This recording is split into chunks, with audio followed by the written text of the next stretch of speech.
Legal. Bom, pessoal, tudo bom com vocês? Meu nome é Carlos Eduardo, também conhecido como professor Cadu. Aqui no curso de Psicologia eu trabalho a disciplina que é o Fundamento Socioantropológico em Psicologia, né? Primeiro período do curso. O Cadu é sociólogo de profissão, ou seja, eu não sou psicólogo, então eu sou o patinho feio do curso, né? Em que a gente faz análises exteriores. Na verdade, a psicologia é uma ciência co-irmã da sociologia, elas nascem praticamente no mesmo contexto do século XIX, uma abordagem, né, para o self do sujeito, que é a psicologia, enquanto a sociologia está preocupada em entender o sujeito das suas interações, das suas relações sociais, né, naquilo que é perceptível no cotidiano. O Cadu gosta muito de teoria social, tem fortes estudos dentro dessa área. A minha concentração de estudos na graduação e no mestrado, doutorado foram movimentos sociais. Atualmente, o Cadu estuda a questão da branquitude, então faço cortes sobre racismo.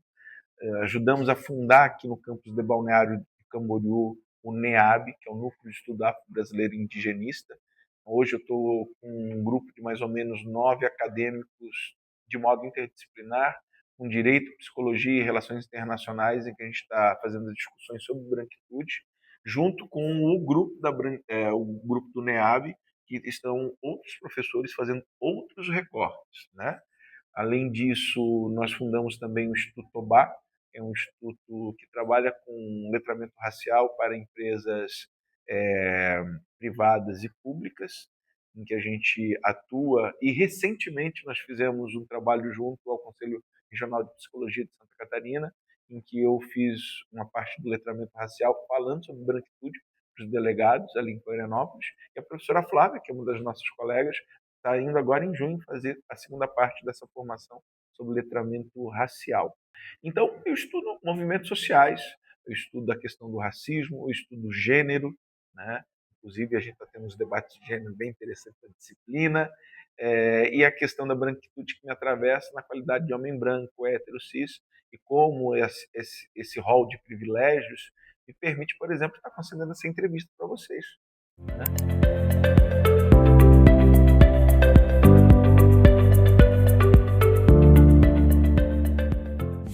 Muda. A graduação é muito importante porque ela é um divisor de águas, né? Eu acredito que isso ocorre em qualquer curso, principalmente com as abordagens que nós temos na psicologia, na sociologia, nas ciências sociais como um todo, que é o seguinte: quando você entra no primeiro período, você não sabe ao certo o que você está fazendo aqui. Às vezes é um sonho. Ah, é o meu sonho, eu vim fazer. Então você tem uma visão muito apaixonada, né? Você carrega muito o senso comum, aqueles valores que você traz da rua. E quando você chega na universidade, alguns professores tratam de colocar você com os pés no chão, ou seja, trazer a realidade do que é a universidade, que é um ambiente de produção acadêmica, que é um ambiente de produção científica. E não é que nós não queiramos que você tenha suas visões de mundo e convicções, mas é que você veio aprender a fazer ciência. Então, aos poucos, a ciência vai sendo apresentada e você vai, então, se aproximando daquilo que mais lhe agrada. O problema é que muitas vezes aquilo que mais lhe agrada não é aquilo que você vai fazer na vida. Por quê? Porque as escolhas profissionais que você acaba tendo que fazer estão atreladas à estrutura a qual você está inserida. O meu sonho era fazer só pesquisa. Eu queria ser só pesquisador na área das ciências sociais. Não deu. Não deu porque a urgência da docência chamava. Então eu ia para a pesquisa e quanto mais eu ia para a pesquisa, mais a docência me chamava. Então a docência para mim foi algo muito na contramão do que de fato eu queria. Mas a gente percebia que não tinha profissionais na área, então a gente precisava ocupar esses espaços. Então acredito que um pouco com vocês possa ocorrer assim, não estou dizendo que será isso. Às vezes você consegue se encaminhar naquilo que você sempre quis, mas às vezes a vida vai dar cabos de que você talvez tenha que seguir alguns caminhos diferentes daquilo que você traçou. Então é possível sim que você mude no meio do caminho a sua diretriz para aquilo que é mais pragmático às vezes, sem esquecer que é possível continuar fazendo aquilo que você tinha como sonho, que no meu caso é pesquisa, que a gente orienta trabalho, a gente escreve artigos, né? Então ele ainda é possível.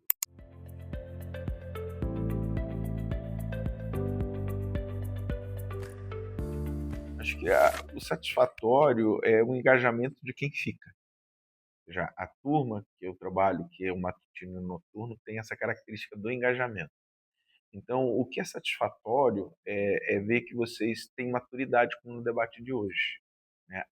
Existem as divergências, mas a gente consegue, com um método, abordar e chegar a conclusões de generalizações a partir de casos concretos. Então, o satisfatório é ver que existe o interesse de um lado. Eu não posso ensinar para quem não quer aprender. Então, você pode ter o melhor professor, você pode ter a melhor didática. Se a pessoa que estiver na tua frente não estiver disposta a querer aprender, você não vai ensinar. Então, isso é um fator maravilhoso do curso de psicologia, e agora eu falo especificamente das turmas de psicologia, o interesse em querer aprender. A leitura acontece, o fichamento acontece, né? Eles estão preocupados, mas tem que continuar fazendo, tem que continuar e tal, isso e aquilo. E o pessoal vem, então isso é gostoso, isso é gratificante. E depois o gostoso também é o reconhecimento por parte dos acadêmicos. Não vem, às vezes, manda uma mensagem, ô, professor, obrigado, essa aula eu pensei isso, no que tinha pensado, né? Isso me fez abrir a cabeça.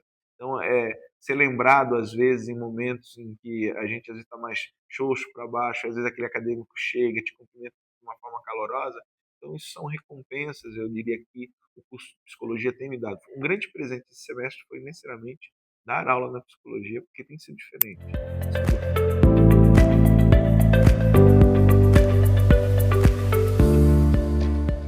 Os corredores. Nada é mais frutífero de uma universidade do que os corredores. Às vezes, as melhores aulas não acontecem na sala de aula, acontecem nos corredores. Naquela conversa com o professor, naquela troca com o colega, naquele debate sobre o tema da sala de aula, né? Às vezes, de manhã eu saio, né? Porque à noite a gente é muito corrido, né? Mas às vezes, de manhã, quando eu saio, a gurizada para aqui embaixo, a gente fica ali conversando. Temas de aula, ou temas aleatórios, perguntas que não conseguiram ser feitas durante a aula, porque nós temos um tempo cronometrado. Então, eu diria para vocês, aproveitem os corredores, aproveitem os professores nos corredores, entendendo que às vezes eles querem tomar um cafezinho e tal, mas, às vezes, esses momentos são os momentos mais intensos que a gente pode ter. Aproveite a universidade, ocupe os espaços, tragam os debates, façam cada minuto de aula ou cada segundo de corredor valer a pena. Leia, registre, marque, transforme.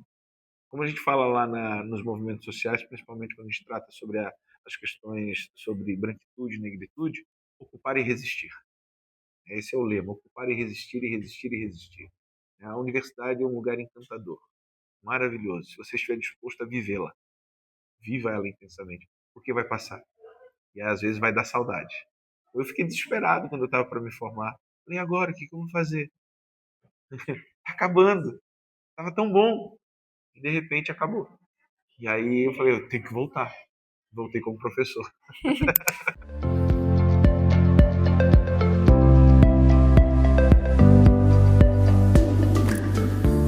Acho que esse comprometimento... A primeira coisa é técnica. Você precisa aprender a técnica, a não utilizar a moralidade, esses aspectos subjetivos. Eles existem, são importantes, mas a técnica do setting terapêutico é o mais importante. Depois, é aprender a ter empatia com o outro, tentar entender o outro na sua realidade. E aí, entender o outro na sua realidade não é apenas ele como pessoa, mas todo o meio ambiente a qual ele está inserido. Então, eu diria que o psicólogo do futuro é um psicólogo que faz uma leitura ambiental do universo a qual o seu paciente está inserido. É aquele terapeuta, se eu posso usar essa expressão, me corrija se eu estiver errado, não é? Que busca algo mais. E esse algo mais, muitas vezes, é acolher, sem julgar. De novo, sem julgar. Né? Entendê-lo. Puxar a orelha quando necessário, né? Mas mostrar o caminho sem ferir, né? Para não criar barreiras. E a técnica, gente, aprendam a técnica da psicologia. Apliquem a técnica da psicologia. Façam ela acontecer.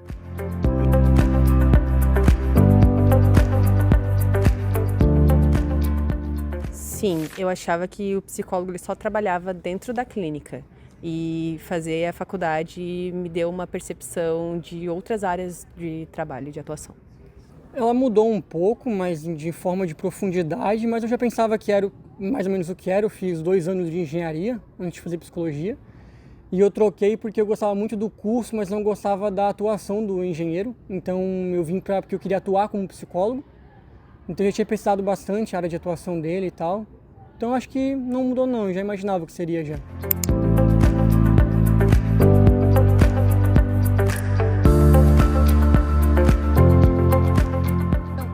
Eu ainda não escolhi eu ainda não fiz a minha escolha de atuação, ainda não escolhi uma abordagem, mas quando eu comecei a estudar DBT, que é da Linehan, eu comecei a perceber que algumas pessoas precisavam fazer um acompanhamento mais constante e que tinham possibilidade de repensar a clínica de uma forma multidisciplinar.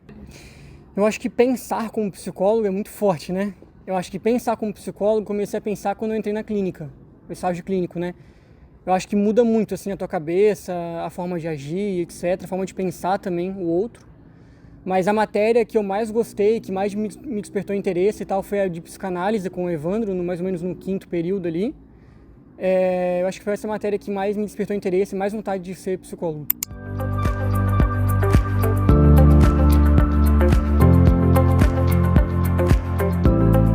Eu ainda não fiz o estágio, mas a experiência que eu mais tive como significante foi a disciplina de avaliação, que a gente aplicou o VISC com uma criança de 8 anos.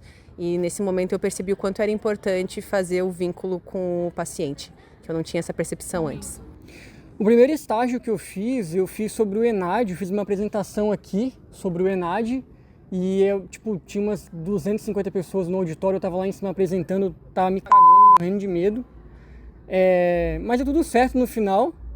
E na clínica, eu acho que foi mais natural na clínica. Eu acho que a Univale prepara bem a gente para o momento da clínica, sabe? Foi natural e eu acho que é isso, foi natural mesmo.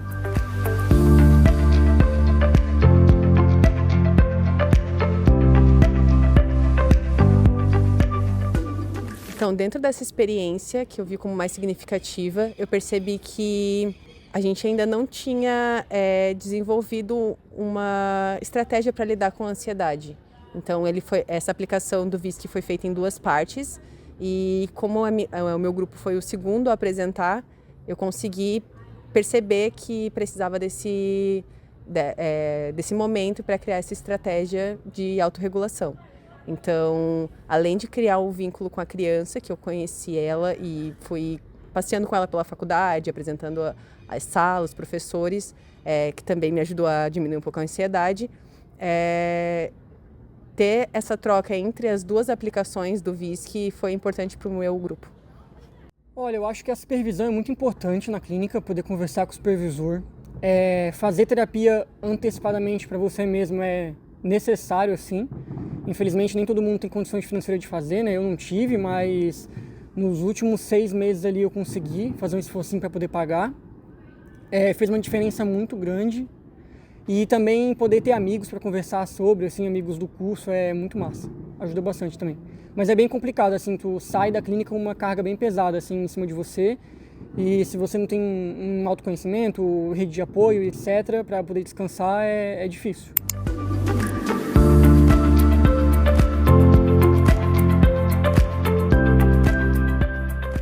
Que eu desenvolvesse a habilidade de leitura, que eu não sabia que ia ser muito difícil ter esse hábito e muito necessário durante a graduação. Então, nos primeiros semestres, eu senti que eu não estava acompanhando certinho as leituras que eram necessárias para estar na sala de aula.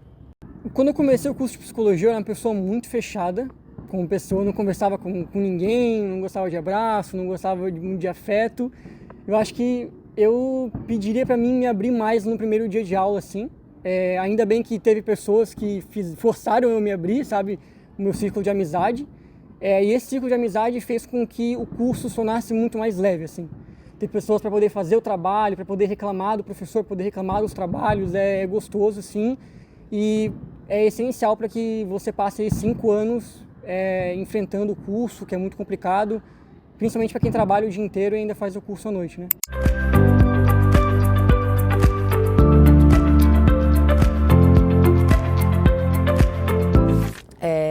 Desenvolver rede de apoio, ter momentos de lazer e